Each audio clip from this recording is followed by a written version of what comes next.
I might say you were in a state of stress, and I was in a state of tension, which gives a good foundation for the discussion of the morning. We are much interested in these days in trying to do something to change the ways that are destroying our way of life. Every day the papers have reports of new and useful reforms, most of which do not work. They do not work because if they would work, we'd be using them already if we liked them. But they interfere with us. They make us do things we ought to do, and that is a very serious mistake. No political party will ever succeed with that as a slogan. So we take the problems of today and we'll say, what is the cause of stress? Well, stress is a misuse of something. When we use energy correctly, we have proper function. When we mix up things or make a serious mistake, we get stress. Stress may be the right thing in the wrong place, or it may be the wrong thing in the right place. But it's not where it belongs at that moment, and it is not doing the job it is supposed to do. And wherever stress appears, it's a symptom. It's a symptom that means correction is indicated. Stress gives us warning.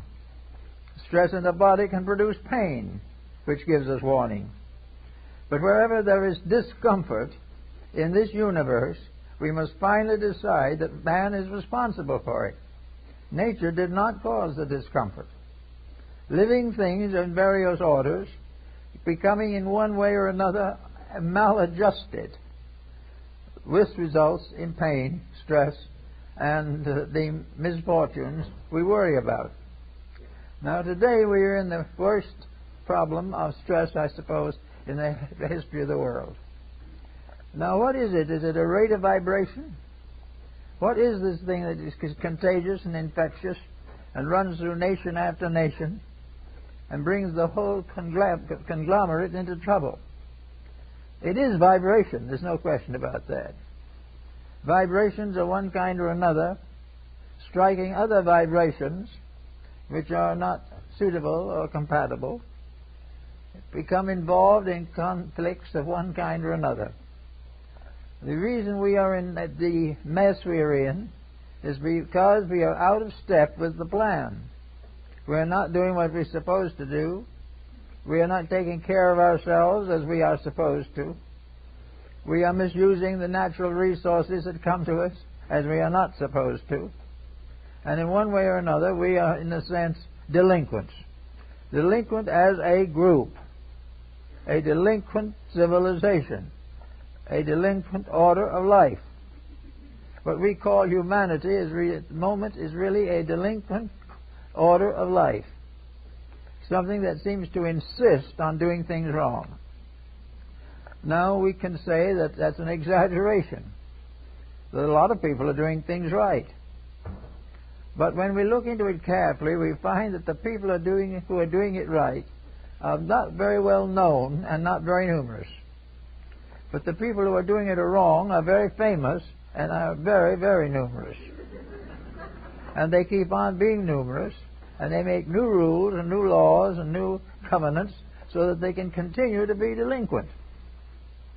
Now, it would seem that the average person coming into a country which he is not native to would do what we do when we visit foreign countries here. The first thing we try to do is to find a little textbook so that we can ask and answer simple questions. Then we try to study about the country a little bit, what its customs are. We don't want to insult or injure somebody. We do not want to appear to be unpleasant. So we do all ways that we can to do little things that make us pleasant in that country. And we probably get along pretty well, and of course, fairly, honestly, we are all the time looking for bargains. Bargains was really probably what took us there in the first place. It wasn't love of scenery. Well, we caught a little scenery along with the bargains, and all went well. Now, when we come into this world by birth, We are coming into a strange realm. Perhaps we've been here many times before, but we've forgotten it. There is nothing that we learned long ago that is immediately available to us. We have to search memory and recapitulate some of the happenings in order to make ourselves adjustable to the new situations. So we come in new and ready, and we immediately begin not by becoming strangers and by trying to learn the ways of this country, which is going to be our host for a while. We come in with only one thought in our minds: to change the country. The country must do what we expect it to do. It must do just what we want. It must give special priority to everything that we like. And most of all, it would be honest when dealing with us, not necessarily all the rest of the time. So we come in here to take over something that we know nothing about. And we've been doing that from the dawn of time. We have come in as mental giants. We have come in as capable of ruling everything. And we have settled down to imposing our own laws upon a world that has laws of its own. Natural law is inevitable. Human law is usually in trouble. We go back to the very beginning of all this, we find various codes of law, like the codes of Hammurabi and the codes of Justinian. We find that in ancient times men created codes. Now, the earliest of these codes was probably the most honorable. We would consider them the most primitive. We don't think of those codes anymore because they demanded honesty, and that was a mistake. We don't do that when we're really building something for ourselves. Mistakes are for other people, and we want to profit from them. But we do not want to change our own ways. But in any event, we have these ancient codes, and they tell us very simply, keep the rules and they'll keep you. Break the rules and the rules will break you. But we're not following that line of thought. We are doing everything we can think of to create systems for evading facts. Finding that the truth is too uncomfortable to endure, we've got to change the truth, not ourselves. We must continue to find ways to doing what we will and want to do in a universe that says we have to do and be what it wants us to do and be. We are not here to change the universe. We are here to grow up. The child that goes to school is not here to build a new schoolhouse. He's there to take the instruction that has come to him. Now, in the days that have gone by, we had plenty of opportunity, going back 5,000 or 10,000 years, to find out what happens when we're foolish. We've all watched and read about civilizations and cultures and individuals and families that did it wrong. We know the trouble they got into. We know the tragedies that they caused. And we also know that we have inherited a great deal of misery from their mistakes. But it never occurs to us to realize that there were rules to start with that we should have been giving thought to, that we should really have been attempting to understand and apply. So we keep on making our own little rules, and we keep on getting in trouble with them. But if we wanted to make the major rules, the changes that would straighten it out, it would cause us to do things that we really don't want to do. We do not want to cooperate. We want to compete. We do not want to rejoice in the well-being of others. That we want them to participate in the process of taking care of our well-being. All the way along, each individual considers himself the object of major consideration. He wants to do it his way. He thinks the world should permit him to do it his way. He thinks if he wants to take over somebody's country, he can do it if he has physical strength great enough to permit it. Where moral and integrity come in, there's no interest. So we have managed in the course of the last 5,000 years to get ourselves into a very difficult situation. We are in a condition in which we have catered to ourselves for so long that the possibility of not catering to ourselves is cataclysmic. It's going to be the most difficult thing in the world. But as it stands today, we are in the midst of the mistakes we have made, and the effect upon us is called stress. Now, how are we going to understand this in some way of ameliorating the situation? How are we going to get the stress out of our systems? Well, we have all kinds of ways. Our physician can give us some good remedies, guaranteed, to take the stress away for 5 years and take our life away for the rest of time. We are going to sacrifice a little. We may give up our favorite brand of cigarettes, and that's a big sacrifice. That really is something. We're really afraid when we do that. And we find other things, cut down a little on the bourbon, do all these kind of things, be a little bit uncomfortable. And if we get just so that we don't like what we're doing, maybe we'll be able to survive. Because survival seems to depend upon following rules we don't want to obey. So we keep on exploring the matter a little further. We can go back in history. There's plenty of histories available. We can go back now in art and music and literature, history, philosophy, anthropology, science, and find out all kinds of things about what human beings are doing and have done. And we can also find and learn from this that those who have kept the rules have done the best, but they very often have never been able to be heard to tell the story, because they have been eliminated for interfering with the destinies of people who don't want to keep rules. So most of the great rule keepers of time have been martyrs, destroyed by the foolish, to perpetuate the folly of people who did not want to think. So we have stress building up, and in the 20th century we have gone to the highest point of stress ever known. Stress plus ingenuity, and individual initiative, scientific knowledge, all types of research and so forth, all these things added together not only bring us advancements in knowledge, but they bring us tremendous compoundings of stress. Here we are. We know what we can do. We know what the atomic bomb can do. We strongly suspect what nation is going to get it next.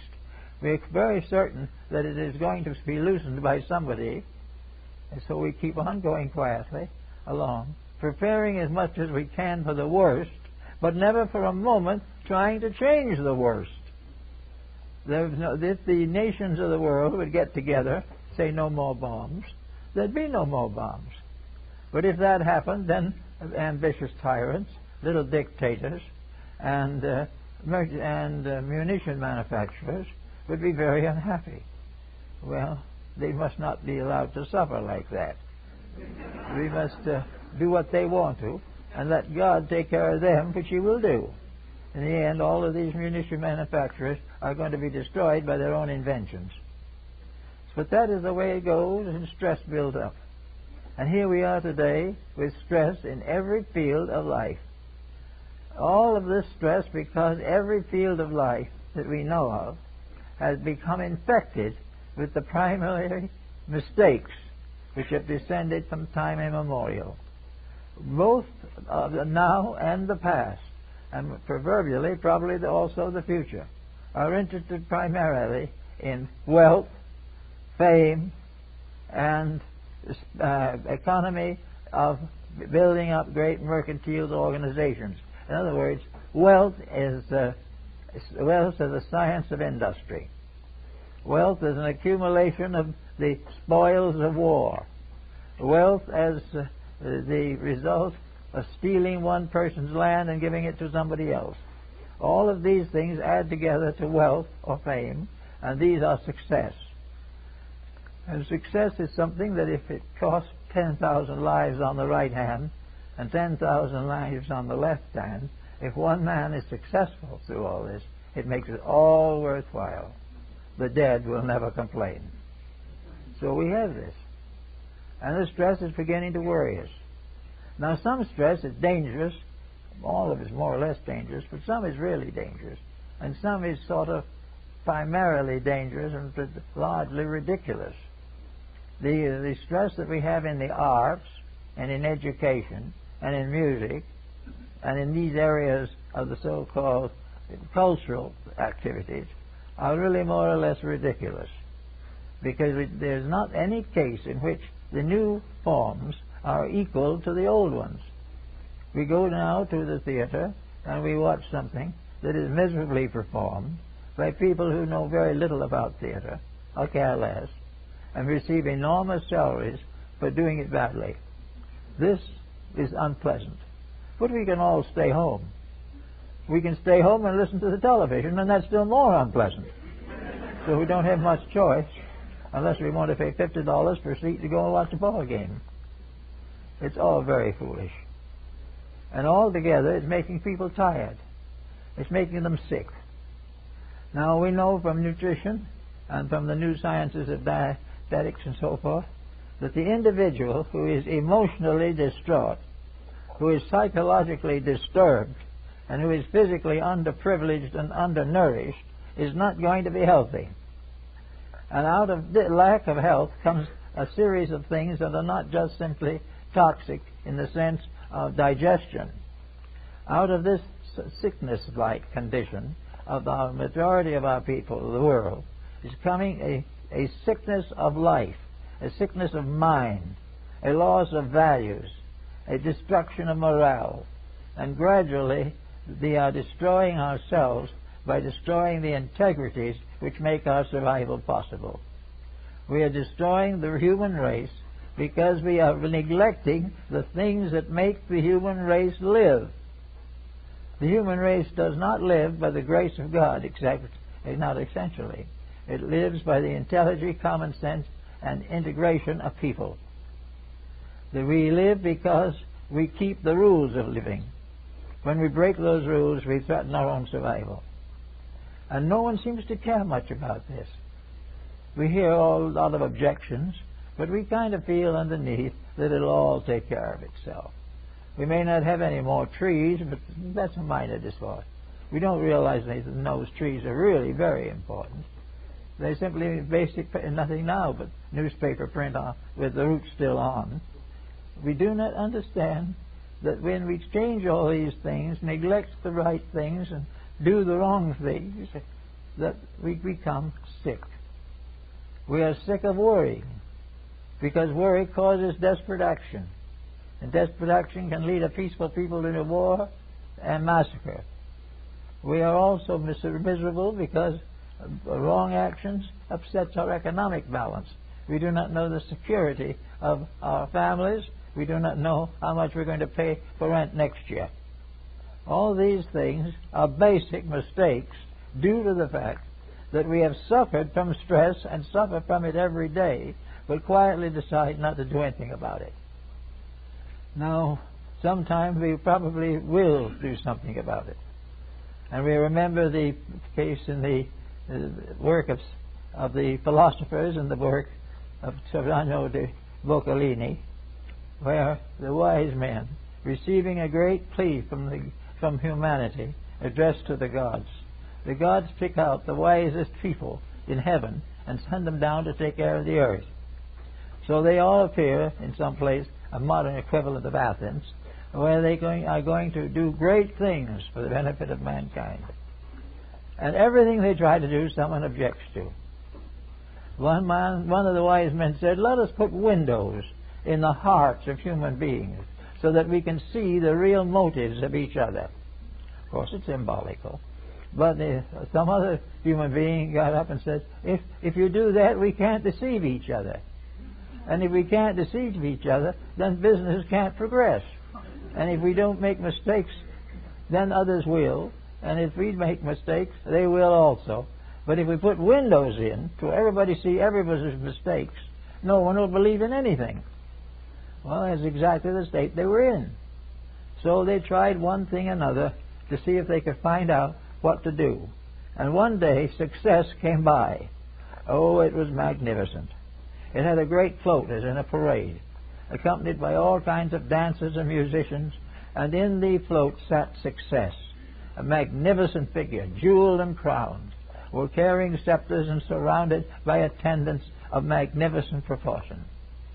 And one of the wise men just by chance, noticed a little place where there was a gap in the robes of success. So while the pageantry was going by, he lifted up a little bit on the robe, and what was under it? The bones of a skeleton. The success was a skeleton dressed up. And he told the rest of them about it. And said, "Well, that's pretty serious. You can't do much with a world that conceals evil and tries to make it appear to be right rather than to change." So they said, "We got to do something." So they all got together and tried to teach the people something. No luck. So at last they made a special official announcement that the whole thing would be solved by adding 2 cents to the price of cabbage. The thunderous applause was received. Everyone said it's the most noble thought in all the world, that now everything is solved. Everything is perfectly all right. We can all do as we want to if we can be just as nasty, unpleasant, and destructive as we care to be, and we'll pay 2 cents more for cabbage. And this is such a good thought, and so wisely put, that the author was strangled to death in Venice as a reward for telling the truth. So we find that the stress is present wherever folly controls conduct, and that is just about everywhere. Now we watch the newspapers a little in the last few days, and there's some pretty nice things being said. There are a lot of people beginning to worry more about some of these problems.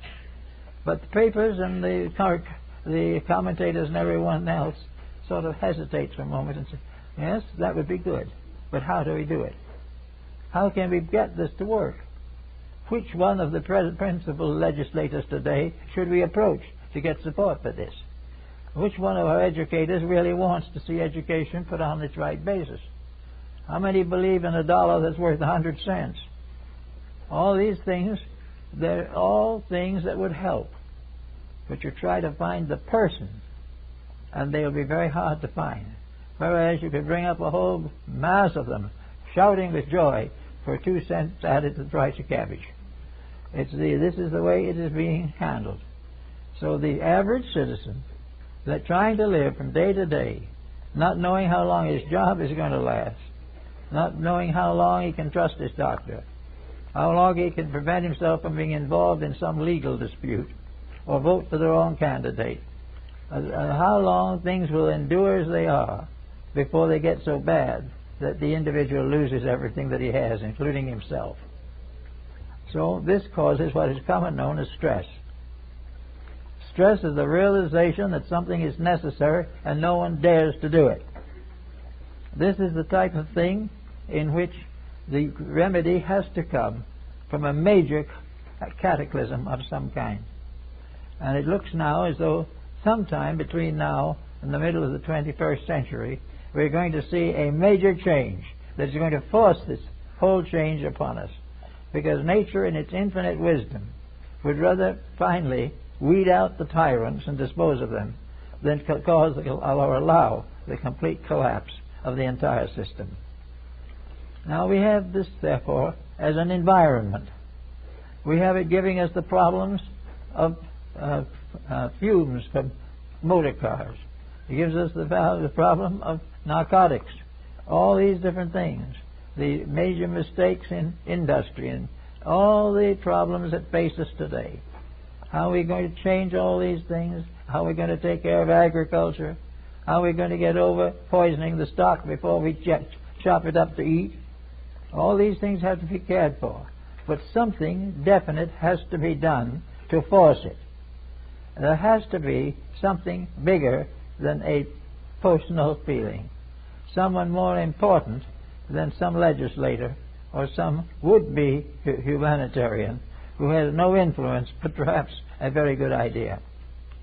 So we must watch for something when it will come that will bring with it the forced change we have to have.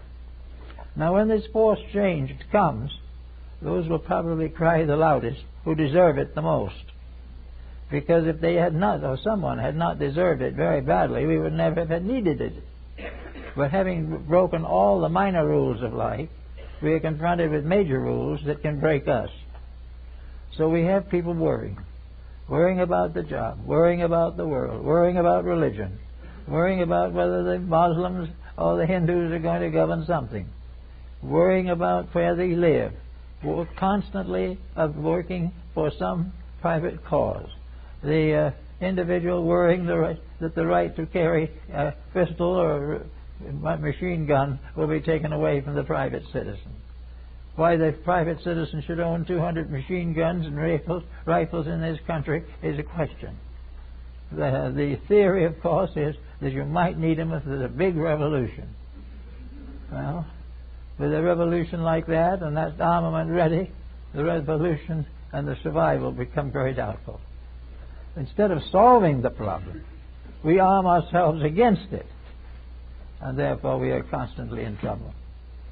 So here we are with our worry, our stress symbols, our young people not knowing what to do next, laws for everything you can think of, laws for every correction of moral defects that was never corrected before because no one knew how to correct them, and no one knew what the universe really wanted.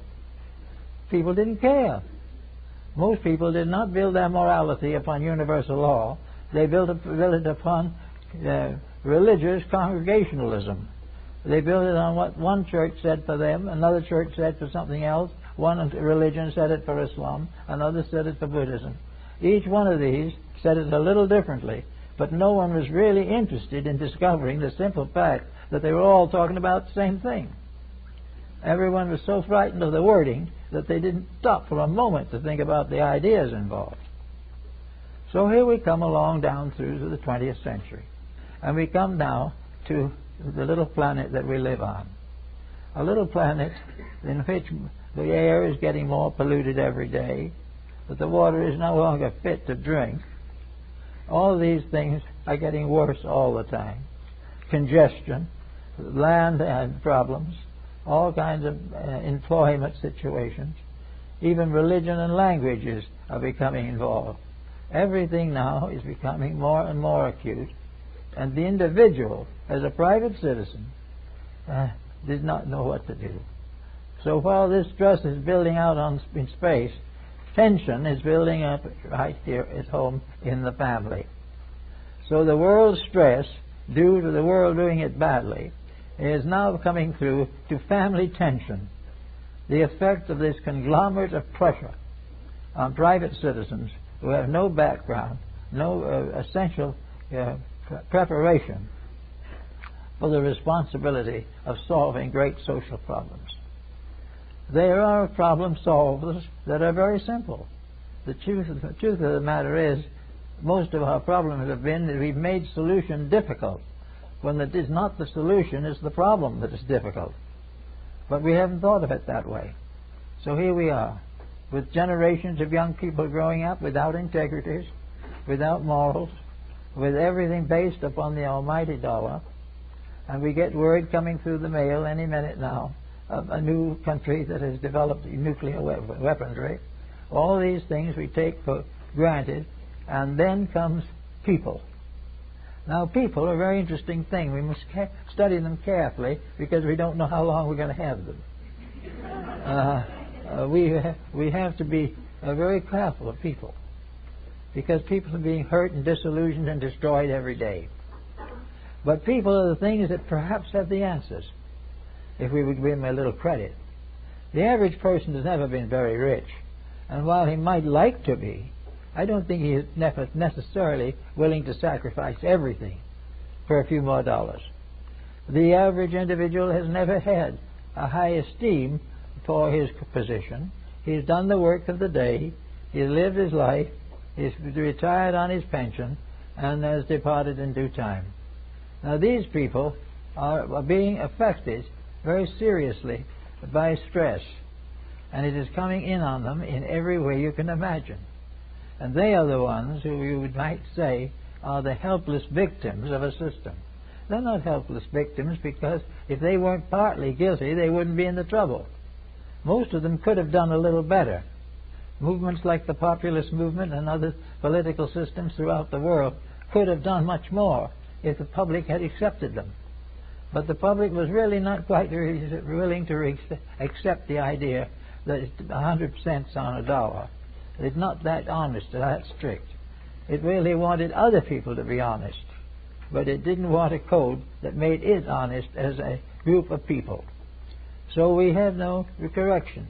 But at the same time, the stress and this strife and pressure and tension is building up. It is building up in every area of our society. It is building up at a rate unbelievable in terms of past history. We are having more difficulties and more relapses and more complete failures in the last 100 years than in the preceding 2,000 years. Because now everything is exaggerated. Everything is built up. All thoughts are big, but there's nothing back of them. And these people who are suffering now from the mistakes of their ancestors and their own willingness to accept these mistakes are the ones that are going to have to do something about it in the next century.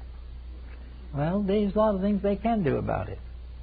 One of the things that can possibly, definitely do about it is to correct some of the major, simple problems that face us every day. We've got to make sure that the food is fit to eat. We've got to make sure that the air is fit to breathe. We must be certain that some basic values upon which survival depends are provided for. We can't keep on having oil spills all the rest of history. If we do, the history isn't going to be very long. We cannot neglect all these immediate things that are just actual monuments to stupidity and selfishness and can hope to go on. So all these basic, simple things will probably have to be corrected. We're going to have to find out what to do about the narcotics problem and do it. And we're going to find it difficult because we've raised 2 generations at least now of young people who have no sense of moral integrity and therefore are not afraid of narcotics, although they witnessed the complete collapse of integrity under the influence of them. So everything goes along, but it's all visible. We can see what is wrong. We see it every day. We see it in our thoughts. We see it in our newspapers. Our politicians are talking about it. Our educators are trying to do something about it. And the rest of the citizenry is waiting, hopefully, that something will be done about it. But in the meantime, there come strikes, and another nation has the bomb. All of this keeps on, and nothing changes it. Well, nature is not that patient. Nature is very patient, and the laws of cause and effect work. And the principles of integrity work. We give every individual the right and the privilege of correcting his own faults. We give him the opportunity to do it right. If he's doing it wrong, we try to educate him. Nature tries to educate him. After 25 or 50 oil spills, nature has tried to educate us something about the petroleum industry. We have plenty of opportunity to learn. But wherever it is disagreeable or contrary to our economic choice, we don't learn. It is the thing that is done honorably that is considered as the objectionable alternative. It's not the thing we should be doing. It's the thing that we should win without doing. Now, all this is also talking down into our personal lives. At the bottom of this chain of circumstances is the world home, the family, young people, all the things that go to make up the simple society which has been ours since the dawn of time. We are therefore in the midst of a time in which the most crucial factors lie in the immediate personal circumstances of people. We are in the presence of time in which moral problems are very serious. We are dealing with problems of abortion. We are dealing with all this type of thing. And we are dealing with all of it with a kind of nonchalance. It doesn't make much difference how it goes, business. And if the justices, the Supreme Court, say it's all right, it's okay. But it's all that way. It doesn't make any difference who says it or what they say. It is either true or it's untrue. And if being true it results in misery, then the misery was necessary. If it was not necessary, then the misery is sham. But we find every day that the problems that we create and face can only be solved by integrity. Now, gradually, however, things get worse in the individual's life. Most people today in so-called civilized nations, which means really that they're not at war at the moment, this type of thing is something they have to think about. They have to go into it a little bit and try and find out how to keep what is good and get rid of what is not good. Now, how are they going to do this? There has to be something that forces this viewpoint upon us. Now, Nostradamus tells us, or intimates very clearly, that in the 21st century there is going to be a major upheaval. He's been pretty correct on everything he has done, from reading the ancient books of the tribe of Joshua in the old Hebrew distribution. He is of the opinion that there will be a great confrontation that will probably begin before the end of the present century.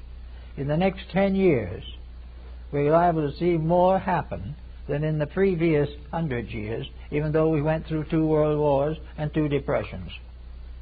In the next 10 years, many things are going to be forced upon us in the form of change. We are confronting political situations like the establishment of the sovereignty of Hong Kong. We are dealing with economic changes, as in the relationships between communist and democratic countries. All around there's anything happening. Nation after nation is going to war. Leader after leader is leaving the country with the funds. All these things are part of a tremendous program that is adding up to something. Little by little, we are euchering the situation until a certain pattern is set up. A pattern which can result in a complete overwhelming and overturning of what we call civilization. Well, if we come to deserve it, we have to take it. And it looks very much though we do deserve it. The only thing that we do not deserve is peace. We've never earned it. We do not deserve security. We have never honored it. So we will get what we have earned, but in so doing, there's going to be a lot of headaches. And these lots of headaches are going to come under the form of stress and tension. The stress of the world will result in the tension that descends upon people. Everyone today is tired. Everyone today is uncertain as to what to do. We are uncertain where to put $1 for security. We are uncertain where to educate our children and what to teach them. We are insecure as to what we believe is religion and what we do not believe is religion. We are insecure in government, in education, in science. We are insecure in medicine. All these things. We are not sure of any of them. Not sure because we've never earned certainty. We've never tried to be certain. All of these things have gradually developed into tremendous rackets, situations existing only for financial gain to somebody and financial loss to somebody else. Now, it would be kind of nice if in these emergencies something could be done to arbitrate these major decisions, so that instead of having to pass through another great catastrophe, in which, as Nostradamus seemed to imply, that we would face Asia for the final showdown. But in any event, the fact that these things could be arbitrated, there's no reason why there should be a third world war. There's no reason why there was a second one, or a first one. All these tremendous pressures and circumstances were based upon the concept that people had that you could win a war, which you can't do. So always as the war is lost, and then actually hundreds of pages of history can be produced at any moment to prove that every conqueror and every despot has come to a bad end. But nobody pays any attention. Each one has the discovery or the invention that is going to make that his particular purpose successful. And in the meantime, new generations are growing up. Generations that are being born in periods of instability. The young person of today, growing up in the early teens, has absolutely no basis for building a mature judgment on any subject, has no way of realizing that there are responsibilities in life that must be accepted. There is no thriving drive into religion to find the truths of faith. There is no particular interest in the moderate, simple way of life. There's no desire to go back to the farm, and if he did go back to the farm, it's probably subdivided into condominiums. Always there's something. The land is now just being destroyed. The trees are being cut down. The rivers are being polluted. The sewage is so bad that even sewage can't stand itself. All these things, and nobody does anything about them. Everyone is helpless. We don't have time, money, or thought to do something about the sewerage, because it's much more interesting to see if we can land a projectile on Mars. Maybe the man in the projectile hopes he'll get there, but nothing is being done. Science is doing all these wonderful things. Men are born, men suffer, and men die. The great facts of life have not been considered. So it's either going to have to be considered, or the stress will go on. And we may say that tension and stress are natural symbols for what is wrong. They are the evidence and proof and actual reality of needing the changes that we hope will be accomplished. And everyone who is interested will have to start accomplishing these things in his own family. I heard a case not more than 2 or 3 days ago of a very nice family of people who have a wayward child. And this wayward child is driving them all to distraction. It would be absolutely a miserable miscarriage of universal justice if the child ever belongs to anything. But the child will succeed, probably become very wealthy, will also have children who will succeed by very wealthy, and then some great flight of planes over the continent will destroy the bank and the stock exchange and leave nothing but death. So we have all these problems as part of stress. And this stress is being felt now, it's rather ridiculous to say so, that how with all this hanging over, with planes hovering in the air, sewage rotting in the bodies, the grounds, with everything tied up and everything running down, that we should be very worried over such tremendous problems as where to hold the next Olympic Games. But these are the things that happen. We do not pay attention to them. We suffer when we could be curing things rather than wasting time.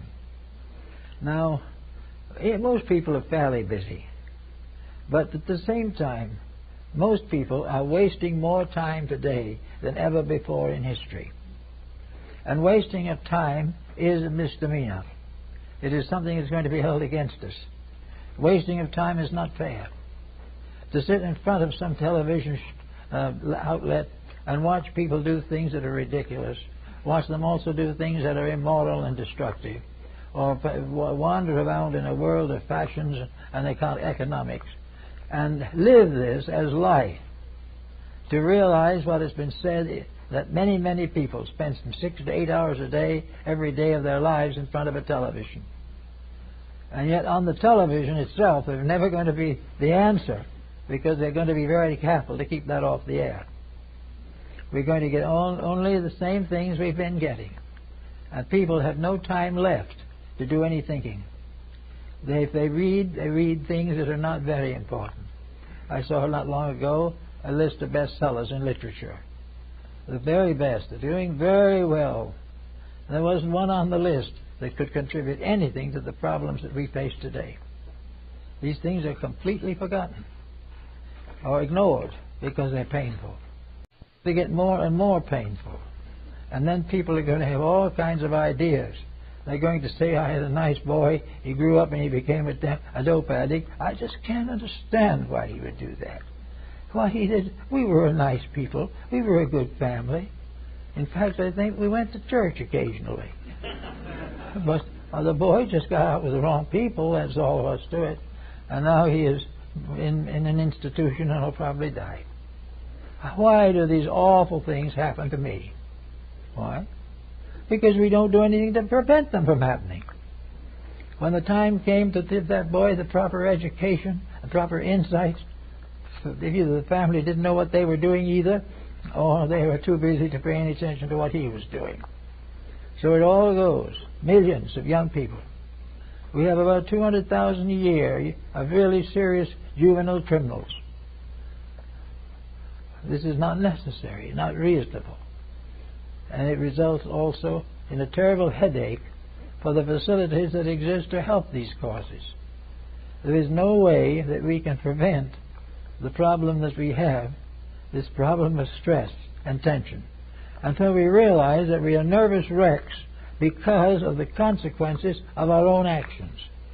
We have created a world that would drive anyone into a moral breakdown.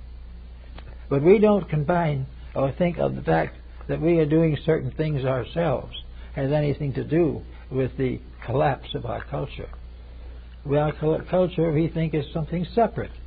We pay government 5 times what it's worth in order to take care of this for it. And it's taking care of nothing but itself. All of these things are mistakes that we either have to pay for or live with. So we have tension. We have stomach trouble. We have all kinds of things. It's very difficult to imagine why the ballot should have something to do with ulcers of the stomach, or why we would say that an election as it comes along can be held responsible for glandular difficulties in the human system. But the human body is a government. The human system is an organization. It is just as completely scientifically consistent as any other form in nature.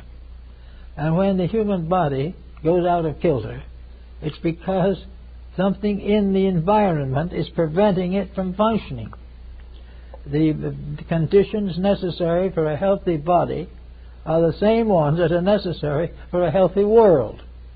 We don't have a healthy body and we don't have a healthy world. We have people who have worked very hard at some rather prosaic task into their 60s, then they retire. By the time they retire, their bad habits have begun to catch up with them, and their older years are very often unpleasant. There is no need for these things, but we do not do anything to prevent them. Now, we have probably 50 or 75 ailments that are particularly strong in the case of older people today, or develop suddenly and unexpectedly in those of middle life. We suddenly find that people are cut down for no reason that we can see. They haven't done anything wrong. Maybe they spent a couple of nights a week in the bar or something, but they never did anything really wrong. Only 5 packs of cigarettes a day, which everybody does, and they all look innocent. Yet these very same people know perfectly well what they are doing, but they're not admitting it to themselves, and they're not admitting it to anybody else. So they're going into stress and tension. The tension that is inevitable when you know that what you're doing is wrong. And the stress is inevitable when you keep on doing it and will not correct it. So we have probably half the population of the earth today that knows it's not doing it right. But it'd rather worry itself to death than change its ways. And that's what it's doing. And we're finding new and interesting ways to keep more trouble. And then again, young people will go out and die for principles that they never learned to live because they were prevented. Education should begin always with what is a clean, basic pattern for living. Education should provide each human being with a code of life that it can follow without fear, that it can go on and know that it can live its life within that code without unnecessary suffering which it causes it for itself. There's no reason why people should reach 50 or 60 years old before the fact that they've made a mistake catches up with them. Most of them don't even know it because they've been talked out of the integrities. The man that talked them out of it is also gone because he believed it. When tension is here, elderly people don't want to live alone. Retirement homes that break up before the baby arrives. Families in which they're all one-parent families, some not related or not married at all. individuals living by any system that they can think of, or that appears to be most convenient, regardless of whether it is correct or not. Well, between now and the end of the next century, this condition has to change, and it will change. The stars in their courses have so stated.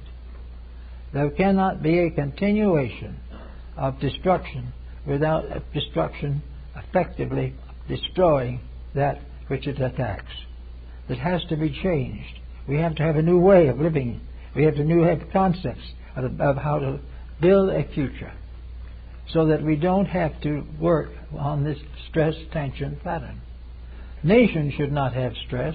If they didn't have stress, they wouldn't need armament, because armament is fear of a stronger enemy. And no matter how strong the individual is, there's always a danger that somebody else will get an extra gun. We know that at the present time, nations are already plotting how they're going to destroy each other. And this for human beings who have come up through mere thousands and millions of years of evolution to spend their own lives thinking about destroying each other is really pretty poor stuff. Something nobody has a right to be very proud of. What we really need is simply honest thinking. Thinking it can be done by a 10-year-old child. Thinking it can be done in the backyard with a pet hen or a pet rabbit. Things that are so obvious and so real and so inevitable that there's no question about them. And because they are not questionable, no one asks about them. Because they probably realize that they got the straight answer. But if they did, that straight answer would disillusion somebody about something that they're doing every day. So, we got sick people. We got people with hospital bills that are much too big. We have a world that has all kinds of knowledge and everything of that kind, and still we have difficulty in breaking the minimum age limit. We may have put on 5 years in the course of history to our lawful expectancies, but we've taken 10 years off by our own dissipation. Everything has got to change. Now, we don't need a theology that is full of thou shalt nots, and we don't need all that abracadabra that goes with it. What we know is we need to do is to relate the fact that a natural universe, a universe of stars and galaxies, this tremendous space manifestation that we know, is not something that was created out of nothing. The tremendous pattern of things that we can see reveals to the ultimate knowable or discernible limit absolute law, absolute integrity, and absolute manifestation. Whatever it is, it's lawful, it's reasonable, and it's right. It always has been. Nothing has ever won against it. Nothing has ever lost that was for it. Now we have this there. The idea of trying to change it, trying to prove, for instance, that the young child doesn't need a home, trying to prove that it doesn't do better with one parent than it will with two. All of this is contrary. If it hadn't been, it wouldn't have been set up correctly. When the two-parent system was set up by natural law in the human family, it was set up because that was what humanity was expected to have. We have been now several thousand years trying to get rid of this. Instead of trying to get rid of the integrities of life, we should be trying to get them built up, strengthen them, and give more power to that which it is obviously the intention of the creating power. We need these things. We need obedience to universal law, and not obedience to the whining of ignorant and even criminal people.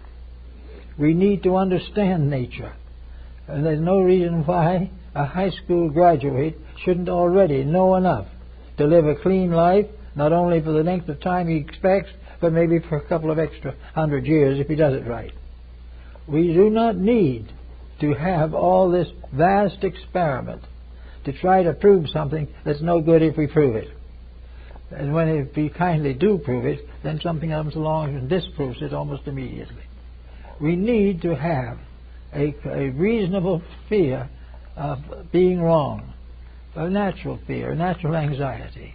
But this natural anxiety should incline us inevitably to correct the thing they're afraid of, so that we will no longer fear it. And we will discover that what we thought we feared was really a wonderful truth in disguise, which we were reluctant to accept. When we understand these things and understand them right, we won't have any problems. They're perfectly natural, perfectly reasonable. The archetype of the universe, the great trestle board of the heavens, is there. We know the infinite patterns of life. We see them traced in the rocks. We see them in the mountains and in the seas. We see life in every element. And wherever we see man, we see him destroying life. When man destroys enough life, he's going to destroy himself with it. There's no reason why everything that exists should be sacrificed to the whim of man, who doesn't even know why he exists or have any real interest in finding out. All he's interested in is being secure and prosperous and important for the few years of his life. Then he will disappear, and his moral problems will disappear with him, but they'll stay with us until somebody solves them. So we can get down to freedom from stress and tension. We all get tired. That's expected. We all have our little problems that we're not going to cure right away. But if we can get a basic set of values, knowing that if we keep the rules, they'll keep us. If we break the rules, they'll break us. And begin by recognizing what constitutes the foundations of a good life: the acceptance of responsibility, the recognition of the rights of others to succeed, the rights of all living things, animate and inanimate, to have their fulfillment in this world of which we are a part. That all things have a right to be considered. The flowers of the field are not there simply to be burned. The trees are not there simply to be chopped down. The animals are not there simply to be slaughtered. All these things have to be corrected and put in their proper relations. And when humanity becomes harmless, it will not be subject to harm. When it becomes aware of the values of life and the principles that it should understand and nourish and protect, it will have a peaceful existence. There's no reason why the human family should not be the brightest and noblest things on the planet at this particular time, and that all other forms of life should gather around it as children gather around the parents, that all the animals and birds and everything in the world would find its place in a world where everything is thoughtful of everything else. This is perfectly possible. We have every reason for it. Most dietitians and nutritionists can prove conclusively that's what we should do. We don't do it. We would much rather pay $15 for a steak and see the animal slaughtered. All these things have to change. And when they do change, stress will change.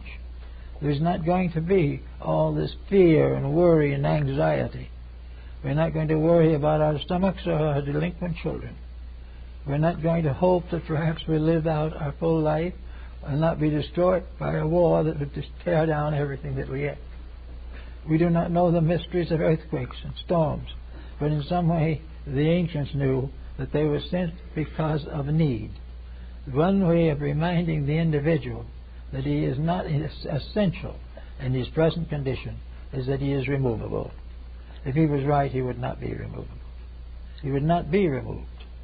But where he does nothing but cause trouble, he is impartial of good or wrong. He is therefore capable of being expended.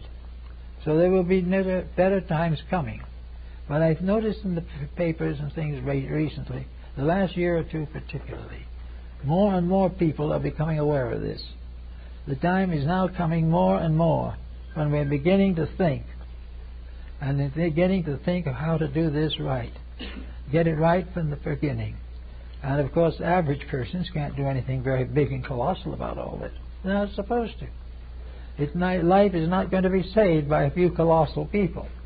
It is going to be saved when average persons are ruled by their hearts, live according to their dreams and hopes, are kind to each other, worship truth and good, and devote the unfoldment of their lives to mutual service and cooperation.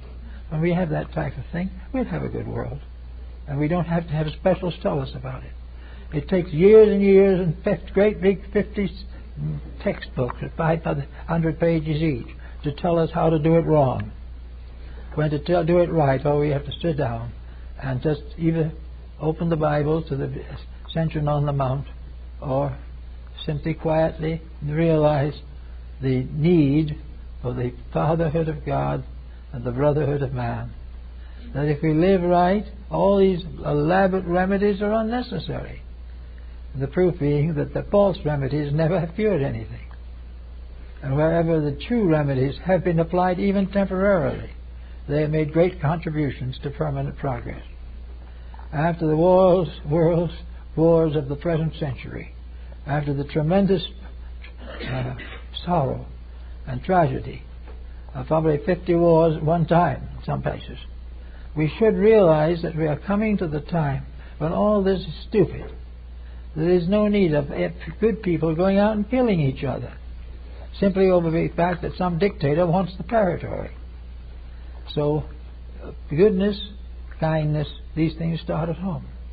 If you say you're under stress or tension, try forgiving an enemy, try being kind to someone you have neglected, try doing a service to someone in need, and try bringing a little light of understanding and insight to your children and their children's children. Do the things that are right in a little way, and a heap of little things done right may become the mountain of salvation. We are definitely at a division of the way. We must either go of our own accord, joyously, to the better things of life, or else we must go suffering from the penalties of our own mistakes. It is much better to go gloriously than forlornly. And the forlornness will not be due to nature or natural law, but to our own selfishness. We have a perfect right to hope, to have as good a life, good a world, good opportunities as we are willing to earn. And we can start earning already. Most people have earned a little already. Just build on the little you got started with and keep it going. And by the time this great emergency arises, you probably will be very comfortable, very well set, and doing what you should have done all the time anyway. That's about the best we can do about it at the moment. Thank you. Misfortunes we worry about. Now today we are in the worst problem of stress, I suppose, in the history of the world. Now what is it? Is it a rate of vibration? What is this thing that is contagious and infectious and runs through nation after nation and brings the whole conglomerate into trouble? It is vibration. There's no question about that.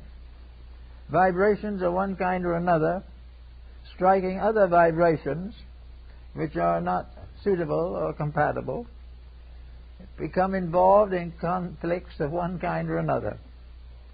The reason we are in the mess we are in is because we are out of step with the plan. We are not doing what we're supposed to do. We are not taking care of ourselves as we are supposed to. We are misusing the natural resources that come to us as we are not supposed to. And in one way or another, we are, in a sense, delinquents. Delinquent as a group. A delinquent civilization. A delinquent order of life. What we call humanity at the moment is really a delinquent order of life. Something that seems to insist on doing things wrong. Now we can say that that's an exaggeration. That a lot of people are doing things right. But when we look into it carefully, we find that the people who are doing it right are not very well known and not very numerous. But the people who are doing it wrong are very famous and are very, very numerous. And they keep on being numerous, and they make new rules and new laws and new covenants so that they can continue to be delinquent. Now, it would seem that the average person coming into a country which he is not native to would do what we do when we visit foreign countries here. The first thing we try to do is to find a little textbook so that we can ask and answer simple questions.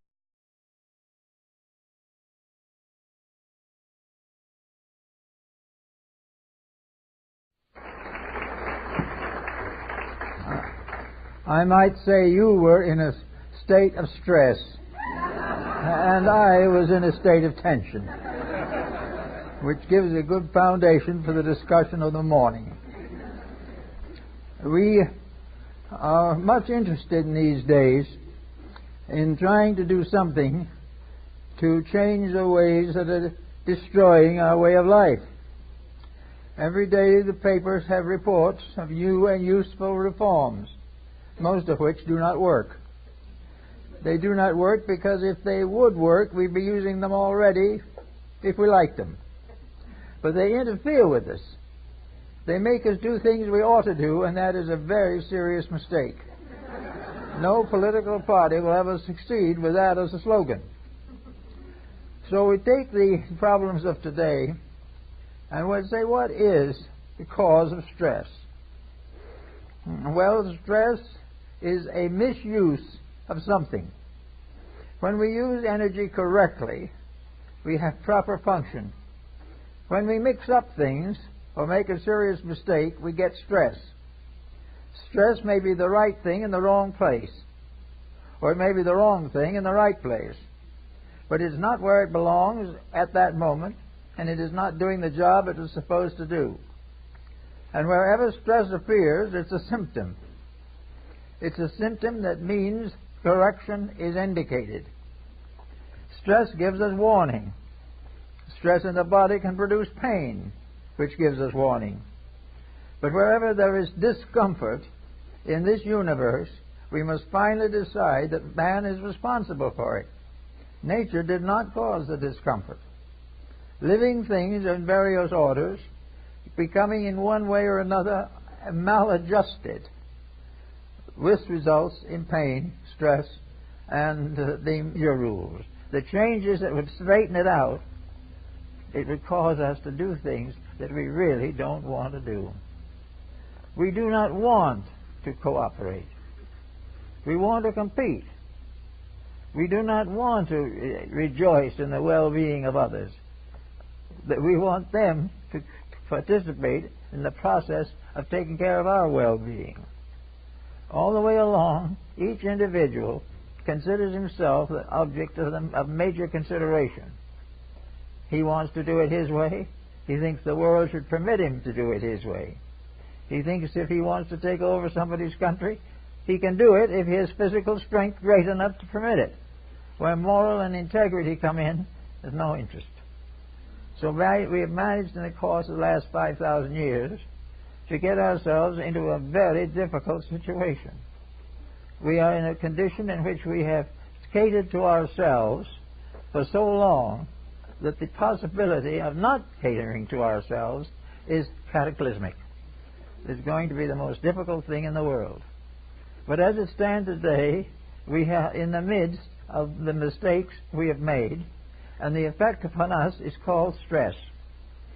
Now, how are we going to understand this in some way of ameliorating the situation? How are we going to get the stress out of our systems? Well, we have all kinds of ways. Our physician can give us some good remedies, guaranteed, to take the stress away for 5 years and take our life away for the rest of time. We are going to sacrifice a little. We may give up our favorite brand of cigarettes, and that's a big sacrifice. That really is something. We're really afraid when we do that.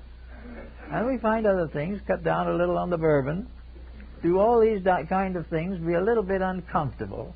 And if we get just so that we don't like what we're doing, maybe we'll be able to survive. Because survival seems to depend upon following rules we don't want to obey. The codes of Hammurabi and the codes of Justinian. We find that in ancient times men created codes. Now the earliest of these codes was probably the most honorable. We would consider them the most primitive. We don't think of those codes anymore because they demanded honesty, and that was a mistake. We don't do that when we're really building something for ourselves. Mistakes are for other people, and we want to profit from them. We do not want to change our own ways. But in any event, we have these ancient codes, and they tell us very simply, keep the rules and they'll keep you. break the rules and the rules will break you. But we're not following that line of thought. We are doing everything we can think of to create systems for evading facts.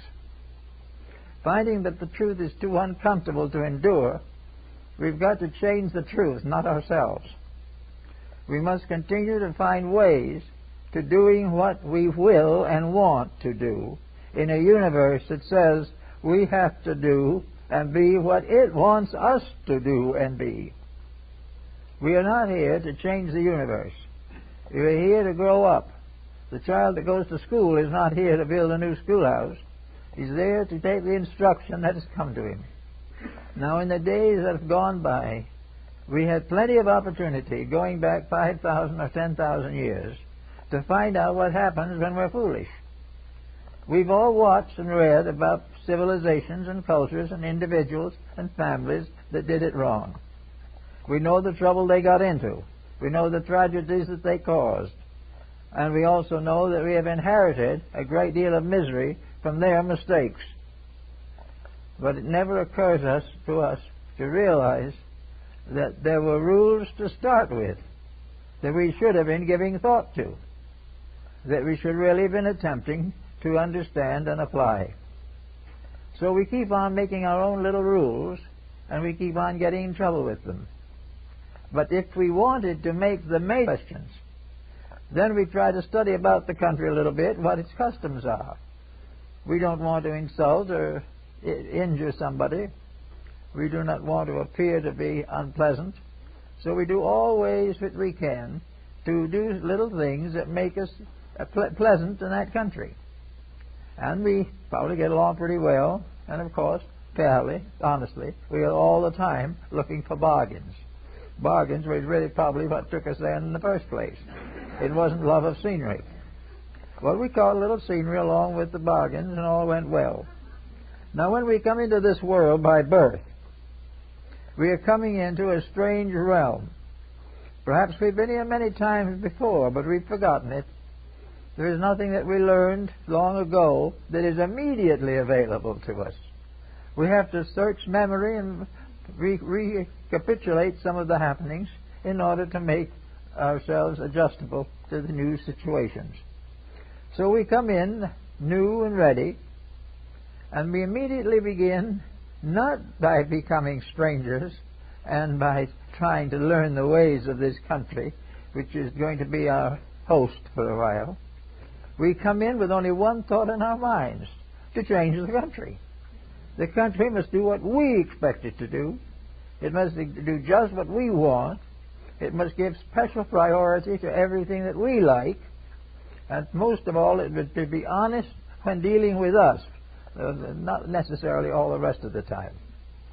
So we come in here to take over something that we know nothing about. And we've been doing that from the dawn of time. We have come in as mental giants. We have come in as capable of ruling everything. And we have settled down to imposing our own laws upon a world that has laws of its own. Natural law is inevitable. Human law is usually in trouble. We go back to the very beginning of all this, and we find various codes of law, like